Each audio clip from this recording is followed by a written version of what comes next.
Good afternoon, everyone. My name is Laura Bacchus, and I'm the Director of Dykema's Automotive Industry Group. Thanks for joining us today for our fourth installment of our Dykema Drives webinar series. This series tracks our 2024 Automotive Trends Report that we issued in January of this year, which we do on an annual basis. The focus of the report is based on trends that we developed from a survey of our automotive clients, in-house counsel, executives, directors, to get a better understanding of the top legal issues and other issues that you all in the automotive industry were concerned about for 2024. Today's presentation, is one that folks I know are always interested in because it deals with the government policy, government investigations, and government compliance. All right, this is a CLE creditable presentation. So if you are interested and need credit, please follow the directions on the slide, which will be sent to you after the fact, or feel free to reach out to me. And if you haven't, in fact, received a copy of our report, please feel free to use the QR code on this slide. Our presenters here today, our first presentation is going to be given by our government policy group. We have government policy professionals in both Michigan, throughout our other states where we have offices, as well as federal policy professionals in Washington, D.C. So first we have Mary Beth McGowan. Mary Beth is going to be focusing on some environmental trends which impact the automotive industry. And like I said, she's a government policy professional working with transportation, security, and a variety of other industries out of our DC office. Next, we have Andy Buzek, also out of our Washington, D.C. office, focusing on government policy for the automotive industry and representing the various OEMs and other tier ones with the government. And finally, Andrea Cascarella. Andrea works in Michigan, and she's going to give the government policy perspective from a Michigan statutory and policy perspective. Slow slides today. Our next presentation is going to be the government investigation, government compliance, NHTSA compliance presentation. It's going to be started with Jay Logel. Jay's been with Dykema a little over a year, previously worked at one of the major Michigan OEMs for his 35 plus year career. Jay, you might find him any other day speaking with the Chief Counsel of Office of NHTSA, revising an owner's manual, or generally helping our clients navigate what can be a complex regulatory sphere for the industry. And finally, we have former federal prosecutor Jen Vidal, who's going to speak about government investigations and what you might want to be concerned about for 2024. And that we're going to start with Mary Beth McGowan and environmental regulations. Thanks, Laura. Thanks everyone for being here today.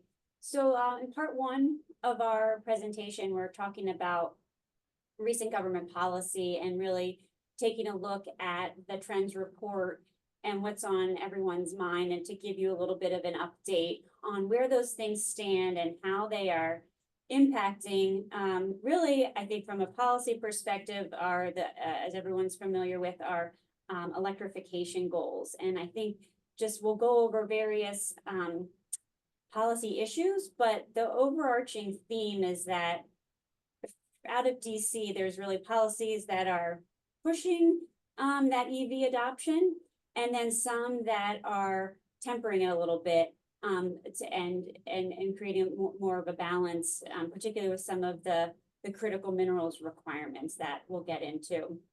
So in terms of environmental regulations, there's a big rule came out of EPA in March, which was a multi-pollutant rule for light and medium duty vehicles, model years 2027 to 2032. And the big takeaway here is that the final rule was really, the administration did temper it a bit from what the proposed rule was, where there was some concern, particularly from the OEMs, that the timeline was going to be really difficult to meet. The emissions reductions targets are the same from the final rule from the proposed rule to the final rule, but there's more of a built-in time frame to really ramp up those emissions reductions. And the final rule, it differs a little bit. The proposed rule could have been seen as a really de facto EV mandate, but the final rule does provide more option for automakers to use hybrids, plug-in hybrids, and to some extent advanced ICE vehicles to meet the emissions targets as the targets ramp up.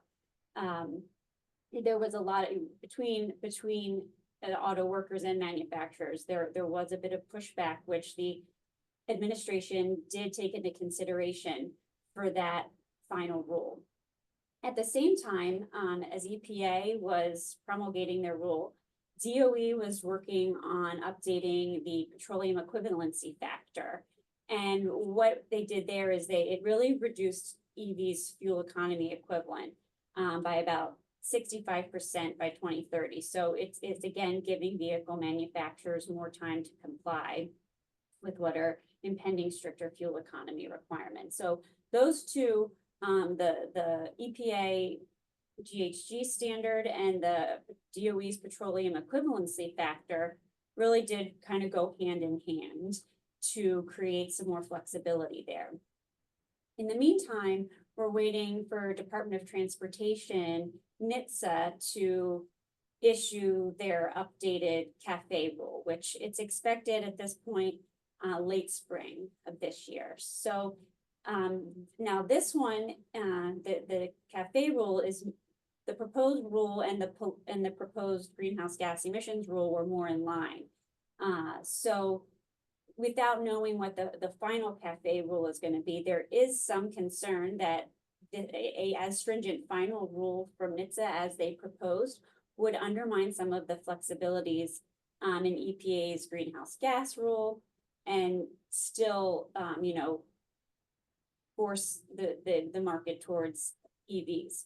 The timing here, though, is significant. We are pushing into mid-year. So depending on what happens again in November, everything is, at this point in Washington, we're really, all eyes are on November.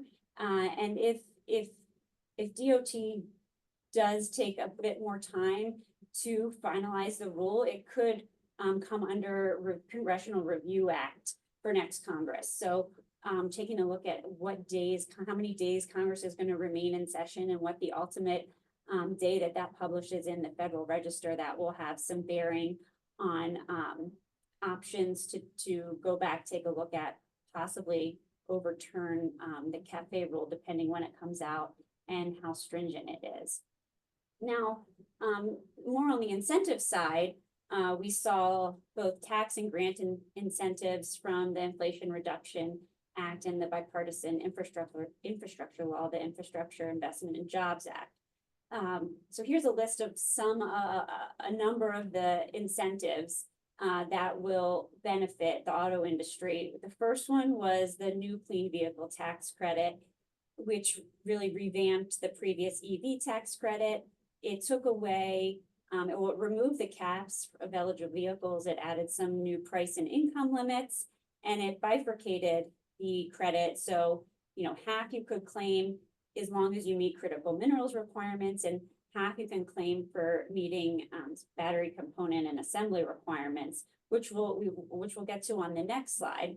But some of those requirements for final assembly and where the minerals are sourced is really an added, and I think, check to make sure we're really not trading.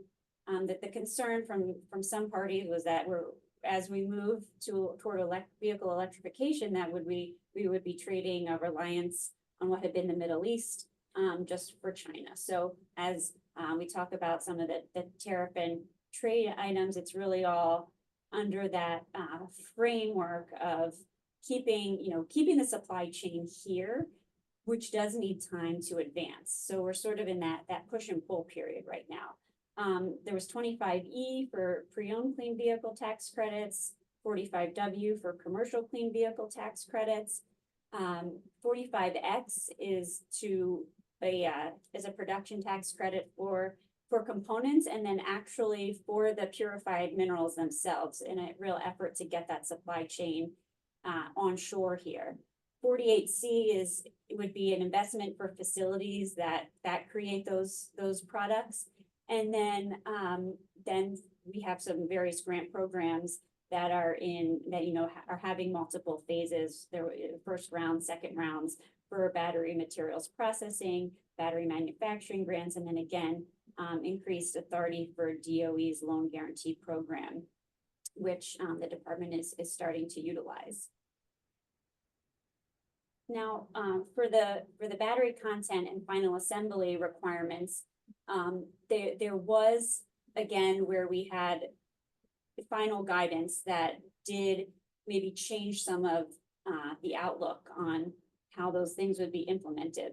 So the battery content requirements, really, it's requiring that those minerals are extracted or processed here in the US or in a country with which the US has a free trade agreement, or recycled in North America.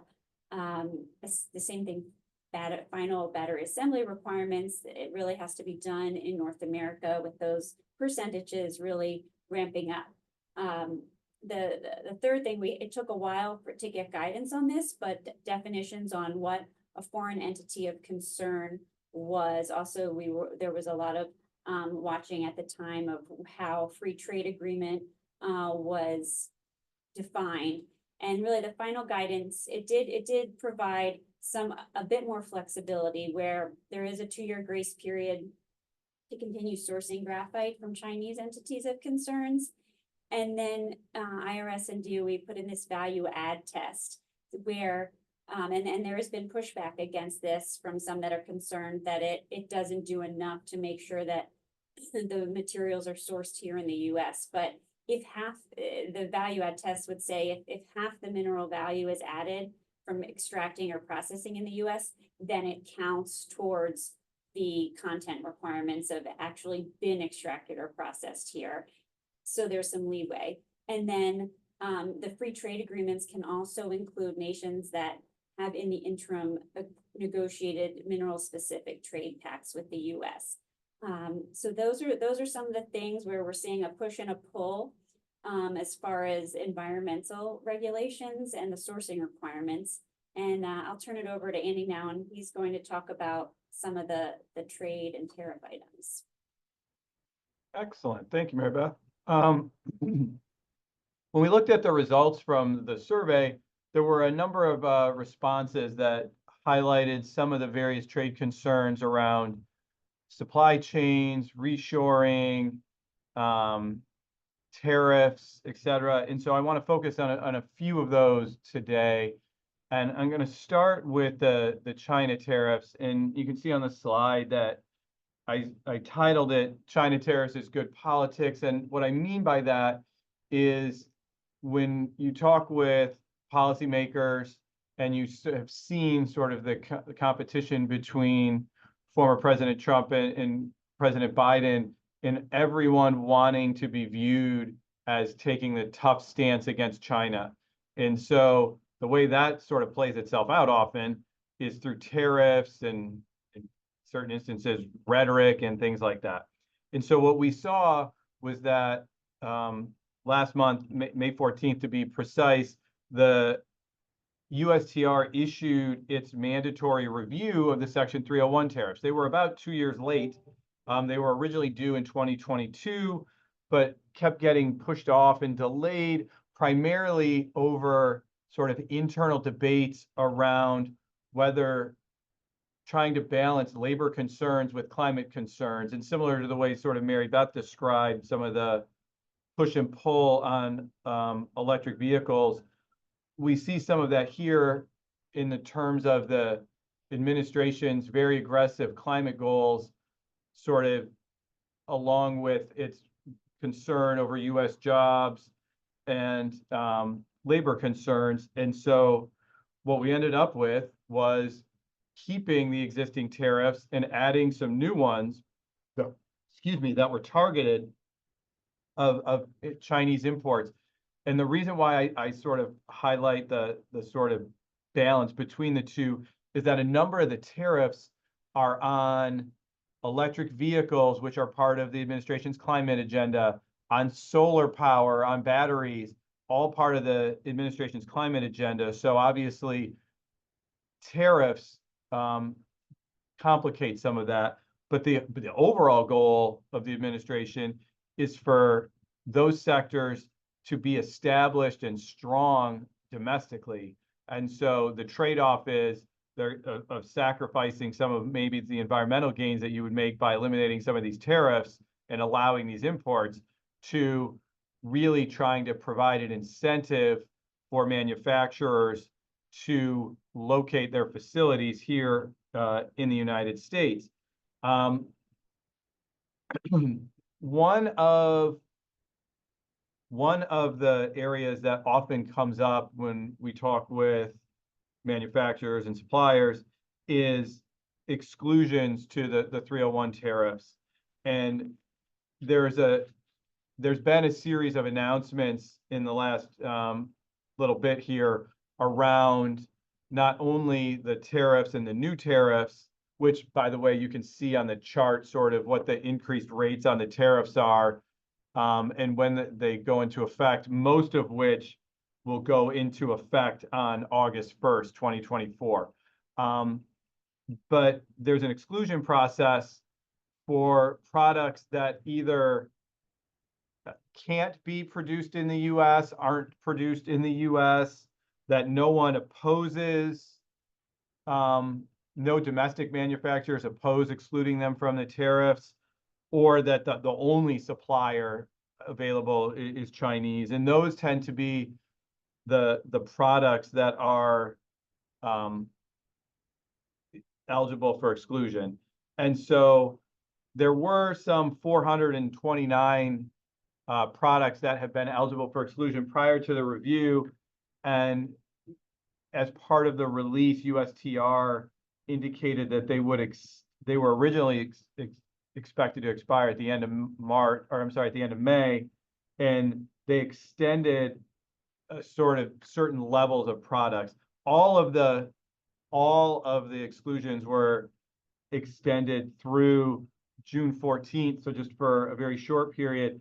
But there were roughly, I want to say, 164 products that were extended for a year, so through May 31, 25. And of note, a number of those products come from the C Annex, which was like the third tranche of Section 301 tariffs.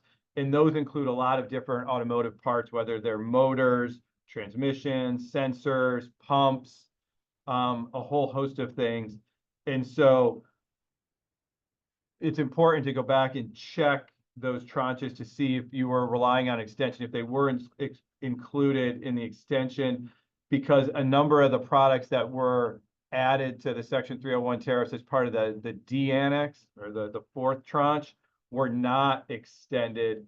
And that also includes some different braking systems and some different hydraulic valves and other, parts primarily aimed at internal combustion engines, but also some that would have electric vehicle applications as well.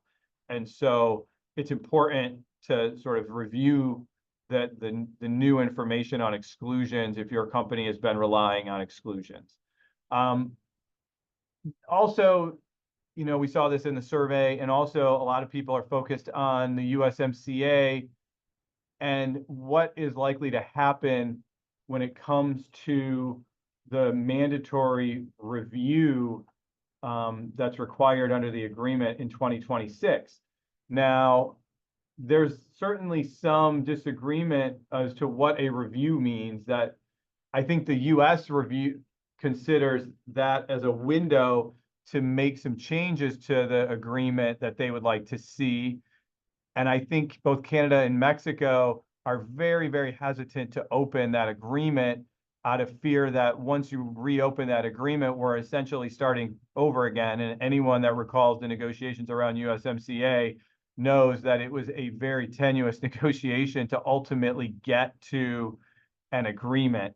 And so the areas that most often come up as areas that the US would want to make some changes, I'm going to start with the automotive rules of origin. I think probably most on this call are aware that, several years ago, December 2022 to be exact, there was a ruling from the dispute resolution panel as part of USMCA that sided with Mexico and Canada and against the US for the US's interpretation and definitions around automotive rules of origin. Essentially, the US was using what the dispute resolution panel would view as like an overly strict definition around the rules of origin than what was intended or included in USMCA.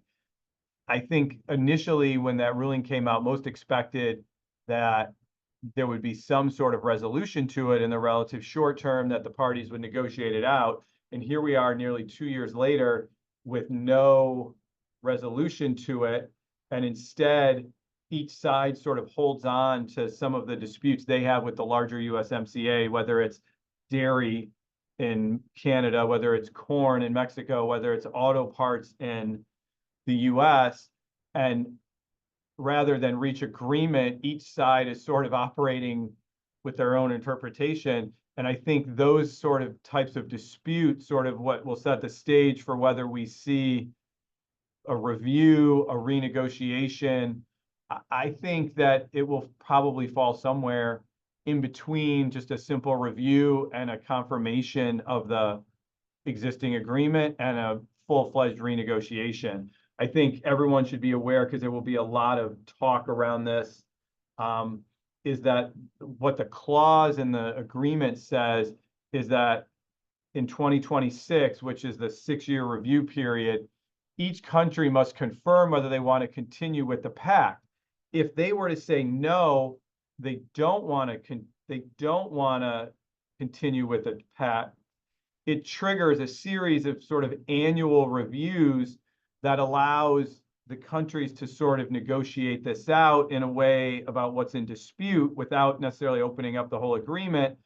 But it doesn't necessarily allow any single country to pull out of the agreement until the end of year 16 of the agreement, which would be 2036.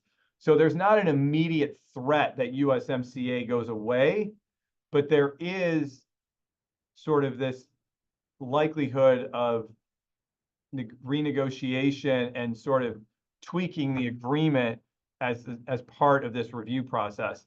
And I would certainly be remiss if I did not point out that the players that are currently in the leadership chairs are very potentially could be different during this 2026 review. Mexico just had a presidential election last week, and we know that Claudia Sheinbaum will take over on October 1st and be the Mexican president during this period. There will be an election in Canada no later than October of 2025, and currently the prime minister there is trailing pretty significantly in polls. And unless you've been living under a rock lately in the US, there is a very hotly contested presidential election that is coming in just a few months that will have a very significant impact on the US's position and approach to this renegotiation. Obviously, President Trump's team negotiated the original USMCA, so it's not as if they would walk away from the agreement, but the Trump administration will almost certainly push for larger renegotiations and try to tie in some of its immigration concerns as part of this review process, which only complicates things. So we'll have to watch that. Lastly, and I know I'm running out of time here, so I will try to pick up the pace here, is the CHIPS and Science Act was passed by Congress. I think the Biden administration would claim it as one of its largest legislative accomplishments. And I think the theme of the CHIPS and Science Act is sort of this notion of bringing things back in the USA.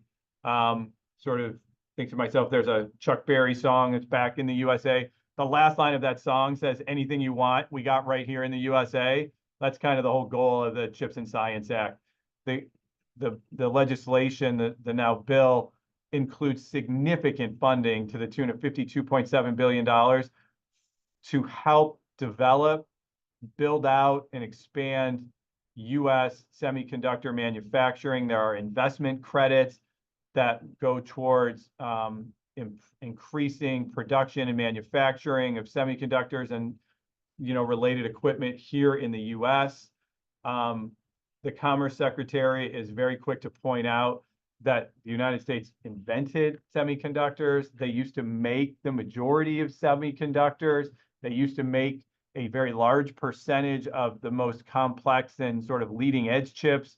None of those chips are currently made in the US, and the overwhelming majority come from Taiwan.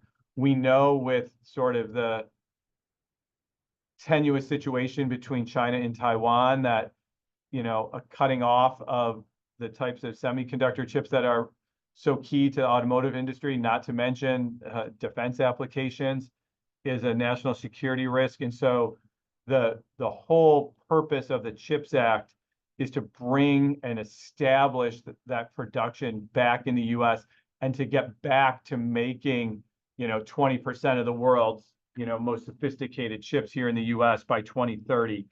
And that's being done through a whole series of investments, either direct investments or tax credits that encourage companies to build new manufacturing facilities here in the United States, expand existing manufacturing facilities in the United States to eliminate the types of shortages that we saw in the semiconductor space back in 2021 through 2023-ish. And so the CHIPS and Science Act is really focused on addressing those concerns, and I know that also showed up in the survey results as well. That wraps up my presentation, and so I will hand it back off to Andrea to talk about sort of the state implications of this.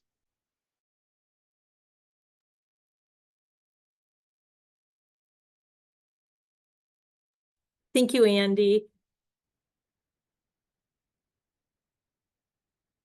So I want to take a few minutes just to talk about the activity with the Michigan legislature. A lot happening on both the kind of more regulatory front as well as with economic incentives on with the legislature on policy. And I'll start with data privacy, an issue that you're seeing a number of states around the country adopt laws on. And many of those have kind of started following suit, kind of following a model legislation that's been adopted. But here in Michigan, we have Senate Bill 659 and a bill that is really kind of taking a much more progressive approach.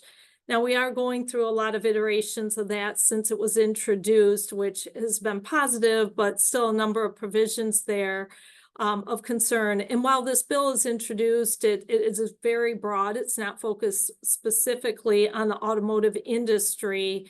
It involves the collection and processing of any personal data by businesses. It has some really direct impacts and important to highlight. But I'll start just, it includes real broadly an opt-in provision. So a little bit different. Other states have adopted more of an opt-out approach, a little less cumbersome in that regard. And probably the most significant and concerning provision in the bill currently is the private right of action. And, I mentioned we're going through a number of iterations since the bill was introduced. We're now working on a draft 3 substitute bill. So some changes, but the private right of action has not been taken out, that it remains in the bill. And this really has quite strict data minimization and purpose limitation requirements for that that collection and use of data, personal data. We were able to get some exceptions added into the draft subs we're working on regarding automated driving systems and advanced driver assistance systems. But these exceptions right now are not all encompassing. And I know from the automotive perspective, there are still significant concerns on impacts with R&D because that data can be so vital to the work done there. The bill was, has not yet had a hearing, but one is likely to occur this month. We're preparing for that. And we know Senator Bayer, the bill sponsor, is seeking to have the bill enacted before the end of the legislative session this year. That ends at the end of December. So something we're watching very closely here. Continuing on the regulatory front, just want to highlight this equal pay package that was introduced recently in the Michigan House of Representatives. Again, another package not specifically targeted at the automotive industry, but certainly has implications there and across, the business sector. So this, quite simply, it just requires equal pay for the same job, across employees. There are some exceptions there for seniority or merit systems and others, but basically has those provisions there. It does require employers create and maintain very detailed job descriptions for each position. And in addition, any employee or job applicant would have to be provided those job descriptions upon request. There's a provision in the bill that creates a certification of whether or not a business is a fair paycheck workplace. And then while this may not apply directly to the automotive industry, for those looking to do construction projects with the state, they would be required to be certified as a fair paycheck workplace. That's based on basically a 5%, there can't be, there has to be less than a 5% differential in the pay for various positions, for those employees. It requires the state create a hotline, a complete hotline. Employers are required to post this.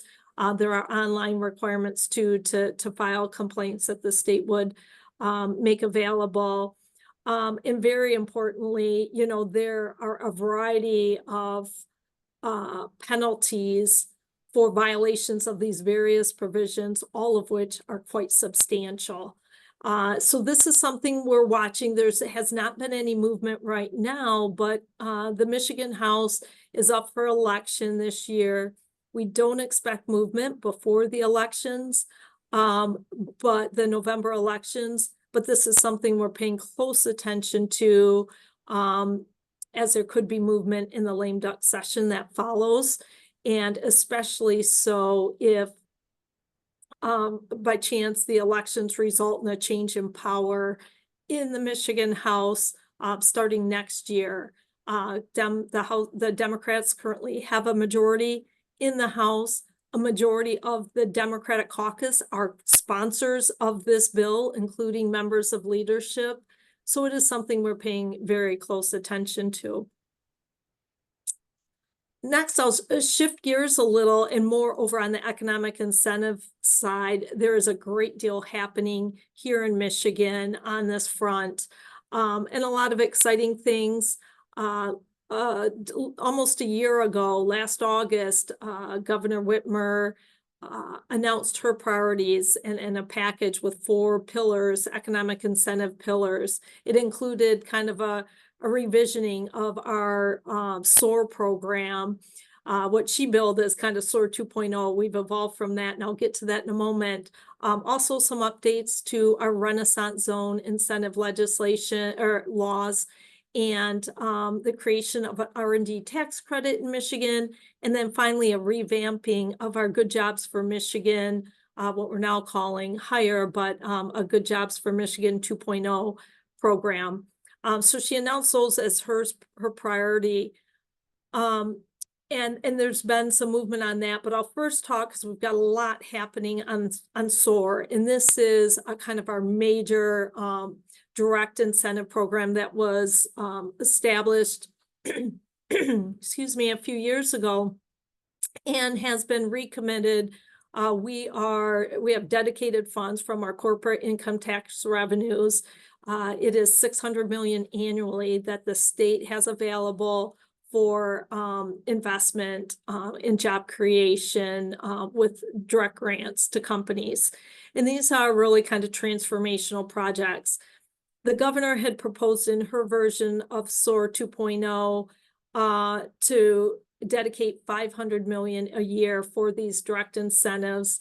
When the Senate took up their bills earlier this year, they looked to really direct more into community projects. The governor had a portion of those grant awards for projects to go to community investment.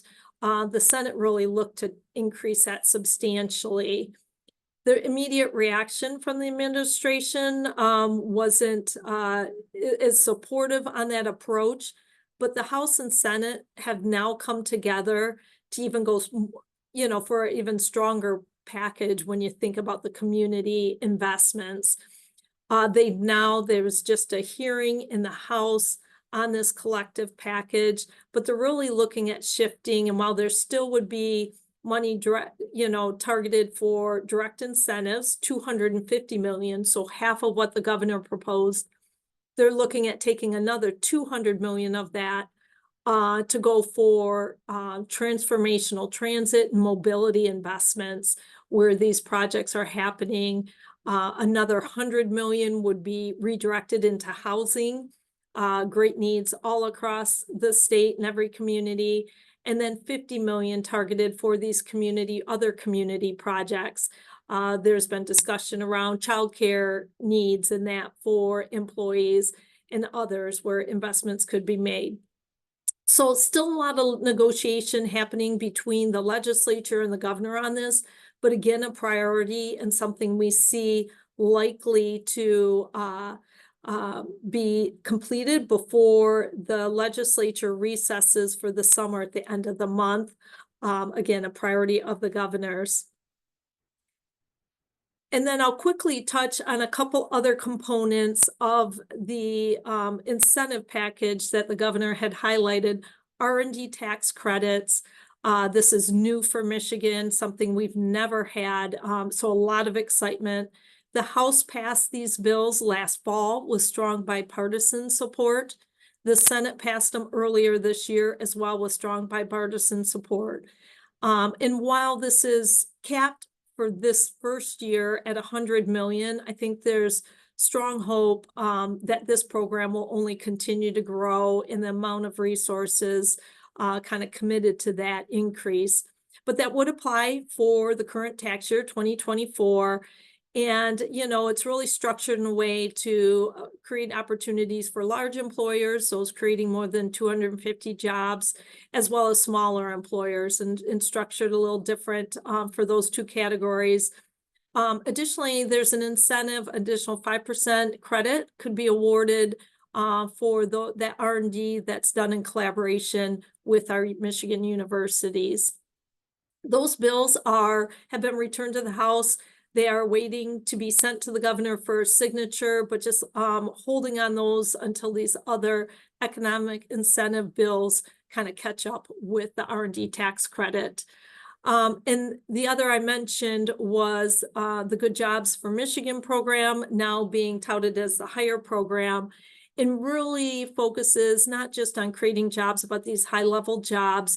So that allows for some tax capture withholding.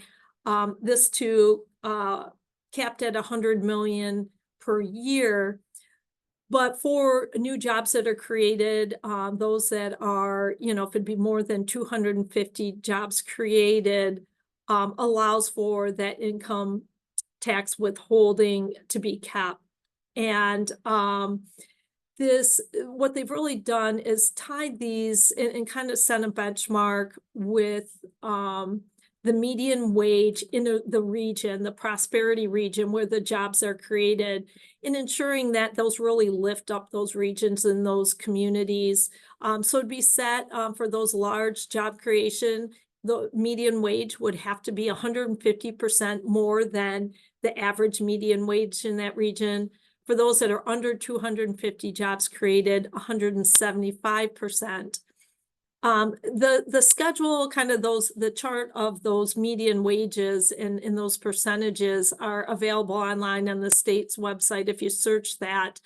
They generally end up being, depending on the region, mid to high, in the mid to high 20s to the low 30s dollars an hour in those compensations. So those are those jobs. There's a component for the kind of more rural communities as well to allow participation there. Those bills pass the Senate or over in the House, and again, looking to see that package move as well. But really a lot on the horizon and really teed up to be completed this year on the economic incentive front here in Michigan. So that completes my updates for Michigan. I'm going to hand it over to Jay to start. I know they have some legal and regulatory updates. Thanks, Andrea. Yeah, we're going to switch gears from Michigan to federal matters and talk about what's going on with NHTSA investigation trends. I see two issues emerging. One is NHTSA is really prioritizing investigating and challenging recall remedies. I've been in meetings where we're talking about conducting recalls, where everyone's agreed the recall will be conducted, and most of the discussion really has focused on what the remedies are. And traditionally, and as listed in the Safety Act, the choice of remedy is really for the manufacturer to make, but the agency has really been focused on whether they're happy with the remedies, and they're using the recall query. If you decide to do a recall and they're not happy with the remedy, it's not the end of the story. They'll then investigate and ask a lot of questions in that space. Second priority I see is investigations into autonomous technologies, whether it's driving assistance systems or ADS systems. There's a lot of activity there. And I think a lot of that's being generated by the standard general order. They're getting so much information, they have to react to it. And so they're investigating. And I think there's some significant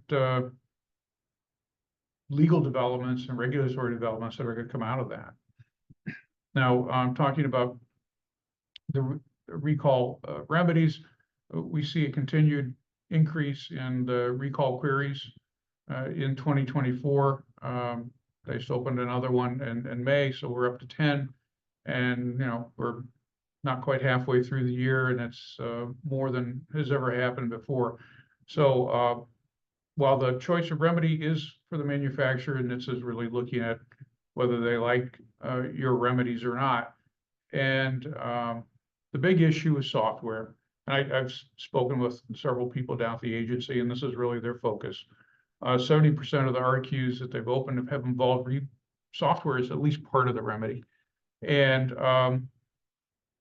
they're trying to understand whether companies are using software to, I think, mask or hide hardware or equipment failures. And I think this raises some interesting questions that NHTSA is probing and pushing on. NHTSA has long held that warning somebody that they're having a defect is not a warning. That's just telling you, hey, the defect's there. And so that isn't new news for those of us who have had those conversations with the agency. I think what's happened is as software is becoming a bigger and bigger part of the vehicle, and companies are using that technology to control more aspects of performance, software can remedy safety problems. And the question is, what are those circumstances? If software prevents the hardware failure from creating a safety risk, that's something that I think is probably permitted, though the agency's really questioning that. I know one manufacturer, and this is an RQ, has a recall remedy related to leaks at a engine cylinder, and the software remedy, I believe, is probably fairly effective at stopping a fuel leak at that location. It can detect what's going on with the cylinder and turn it off or stop the fuel leak for the most part. That seems to be preventing the safety risk. But I know NHTSA is concerned about that.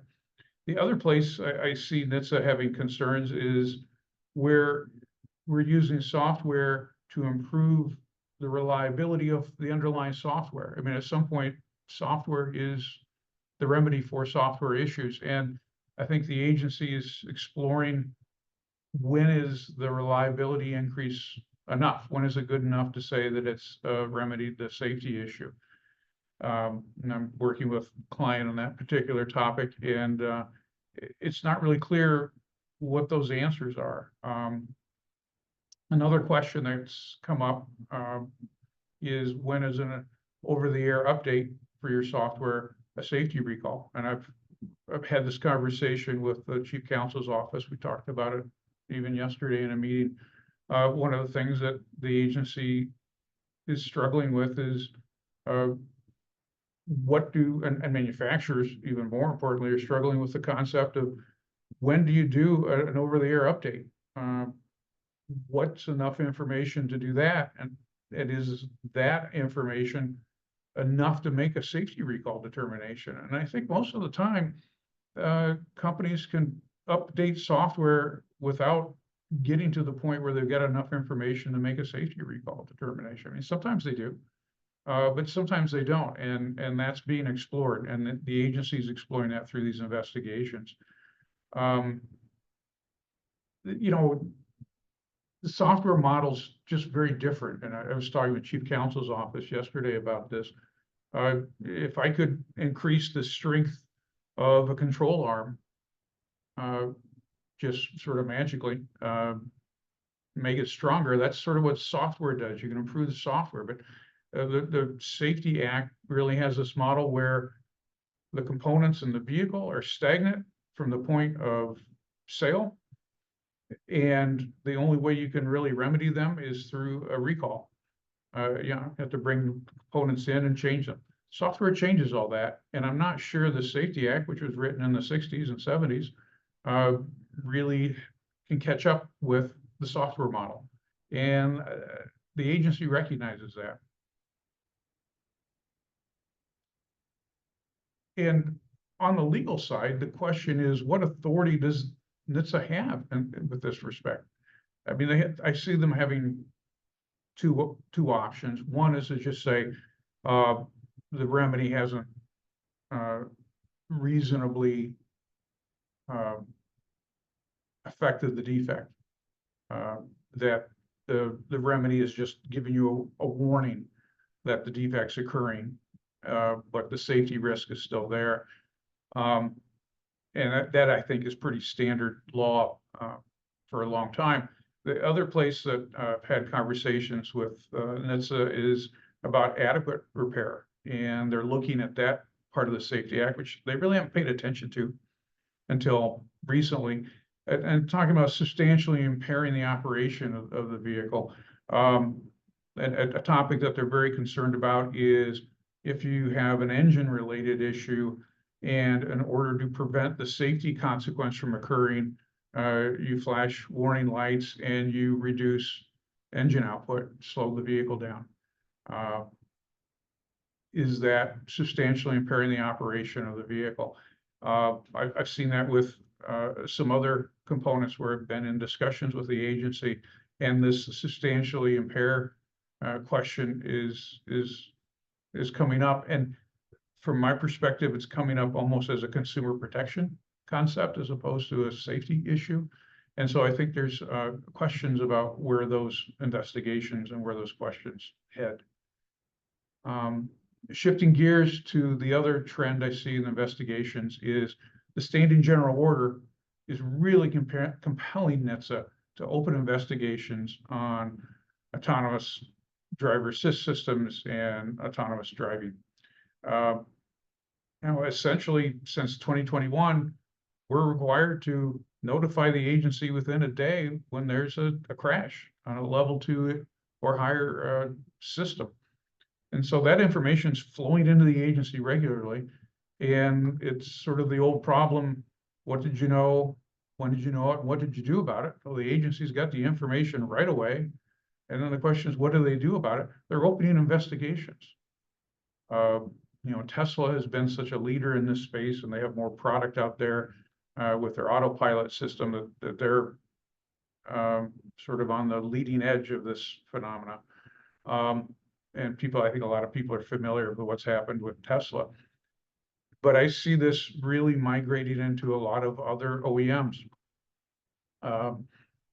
We saw the Cruise pedestrian crash issue where NHTSA opened an investigation, even though Cruise is doing a safety recall. And again, that safety recall is a software recall. So the agency is trying to look at whether that software recall is adequate and what the original underlying software performance was, and whether that has been solved, whether the safety defect that was in the software is really resolved.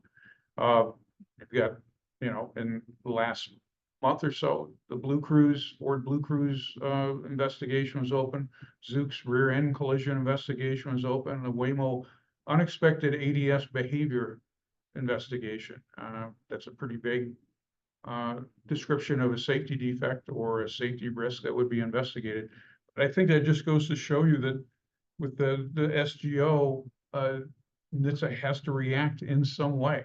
And what they're doing is opening investigations. And I think we're going to see more and more of that.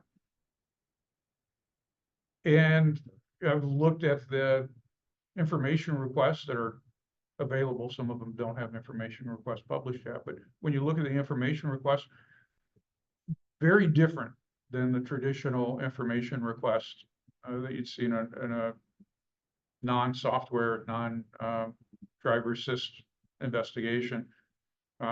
NHTSA is asking about Reddit and X or Twitter, YouTube, Instagram as sources of incidents.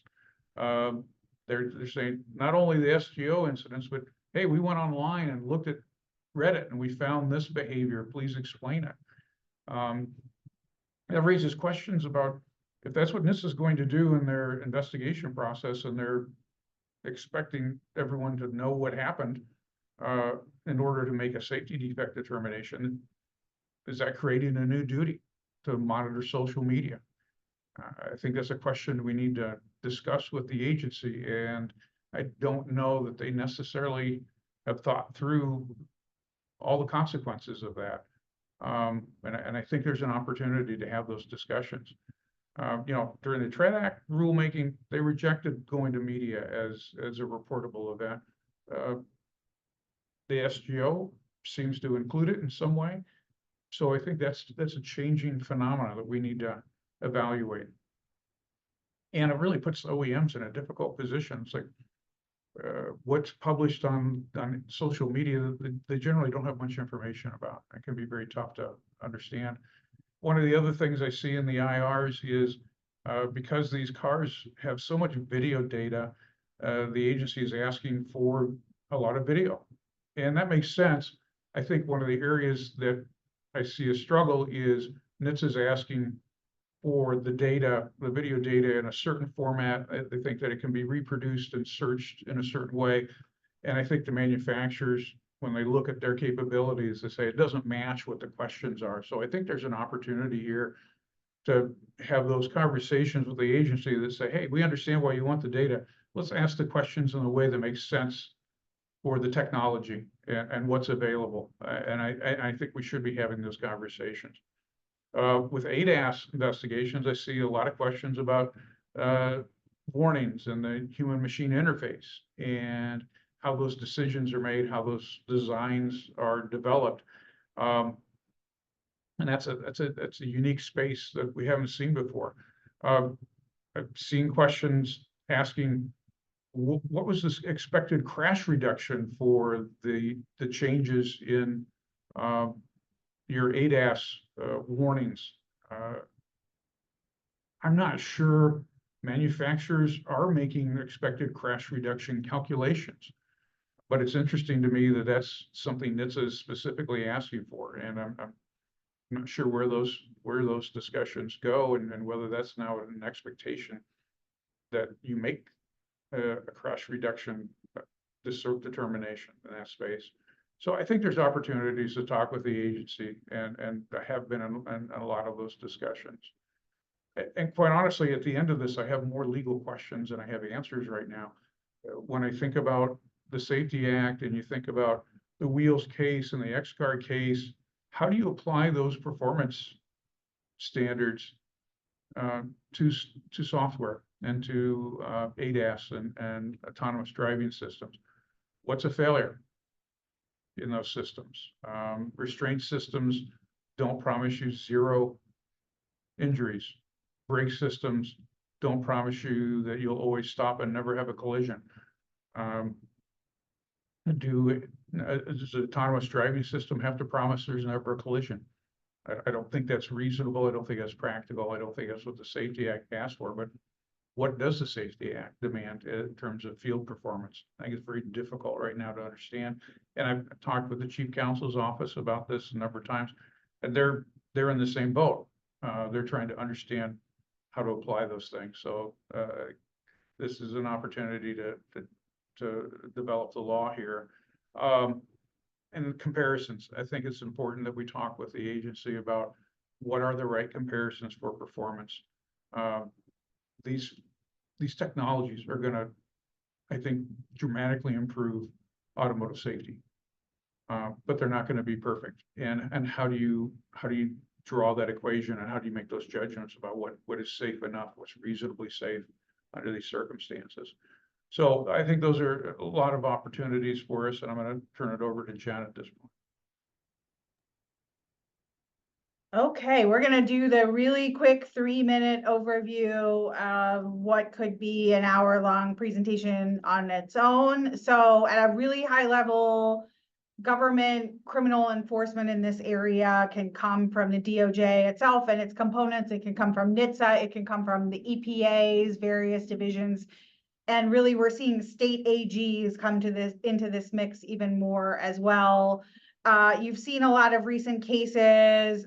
They tend to be clustered in the Eastern District of Michigan, the Southern District of New York, and various California jurisdictions. At a high level, the worst conduct that gets the largest dollar amounts in terms of penalties tends to involve some kind of concealment. The cover-up is always worse than the crime. Some sort of intentional deception, usually repeated conduct or some notice that there was misconduct and a failure to act, and some sort of minimization, whether that's through a culture that doesn't emphasize compliance or some kind of government-facing minimization. Those are the biggest areas of concern for folks. In terms of trends at DOJ, there have been a number of memos since this September 15, 2022 memo from Lisa Monaco, talking about the importance of company cooperation and how that cooperation will be evaluated. You see the factors there again: history of misconduct, voluntariness of the disclosure, the strength of your compliance program, all of those obviously favorable factors. There's some discussion of monitorships, which you can go into in more detail if you're interested. And then this January 17th follow-up policy basically says the DOJ has a policy where it may decline to prosecute a company so long as that company fully self-discloses all of the relevant information and all of the relevant facts, so long as it has a, quote, effective compliance program, so long as it provides, quote, extraordinary cooperation, which basically means you supply DOJ with all of the information they think is necessary to pursue any individual wrongdoers, you fully remediate, And that's true even if you're a recidivist, even if this conduct is pervasive, even if senior management were involved. So this is DOJ announcing, look, we really mean it. We're going to bring everything to the table and give you a benefit for voluntarily self-disclosing, so long as that self-disclosure is fulsome.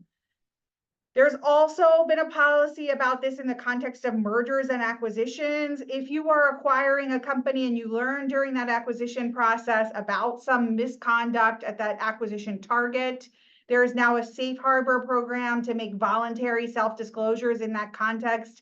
It's new, so it hasn't been tested. So it needs to be assessed on a case-by-case basis. What do you think is going to happen if you disclose this conduct about your acquisition target? And then there have been some copycat programs announced. There's a pilot program on compensation incentives and clawbacks that basically says you should have a program at a company that talks about your ability to claw back from wrongdoers, bonuses and other compensation incentives. And then the UK's Financial Conduct Authority, SDNY, the Northern District of California, and the NSD have all in the last couple of months come out and said, you know what, we also really want to incentivize whistleblowers to come forward. We may go so far as to say, for SDNY, for example, they're saying a whistleblower could have been involved in the criminal conduct themselves. And so long as they meet the requirements set forth in the program, they will benefit by not being required to plead guilty, but instead getting a declination. So that was a really quick overview. If you have any questions, please feel free to reach out.